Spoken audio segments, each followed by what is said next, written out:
اولاد نافرمان ہے یا نیکیوں کی توفیق نہیں مل رہی یا آپ یقینی جنت لینا چاہتے ہیں تو اللہ کا رب العالمین کا بتایا ہوا وظیفہ میں آپ کو بتانا چاہتا ہوں کہ یہ ایسا وظیفہ ہے جو اللہ رب العالمین نے قرآن مجید میں خود بتایا ہے.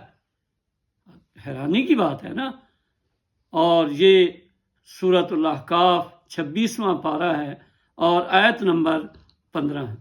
وہاں پر اللہ رب العزت فرماتے ہیں کہ جس نے یہ بات کہہ دی رب اوزعنی ان اشکر نعمتک التی انعمت علی وعلی والدی وان اعمل صالحا ترضاہ واصلح لی فی ذریتی انی تبت الیک وانی من المسلمین.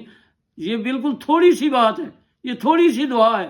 یہ جس نے مانگ لی اللہ رب العزت فرما رہے ہیں کہ اس کا جنت کا داخلہ پکا ہے. اس کی اولاد کی بھی اصلاح ہو جائے گی, اس کی اولاد فرما بردار ہو جائے گی.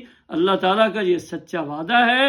اور پھر یہ بھی فرمایا کہ اس بندے کی تمام جو نیکیاں ہیں, جو نیک اعمال کرتا رہا ہے, اس کو بھی میں قبول کر لوں. اور آگے کیا فرماتا ہے, وعدہ الصدق الذی کانوا یوعدون. یہ اللہ کا سچا وعدہ ہے جو اس سے کیا جا رہا ہے. اور اسی آیت میں اللہ تعالیٰ فرما رہے ہیں, یعنی یہ آیت نمبر 16 ہے, اس کے اندر یعنی 15 میں وہ دعا ہے تو 16 میں اللہ تعالیٰ فرما رہے ہیں کہ یہ اللہ کا سچا وعدہ ہے. اور پھر یہ فرمایا فی اصحاب الجنہ, یہ جنتیوں میں ہے. یہ دعا پڑھ کے تو دیکھ.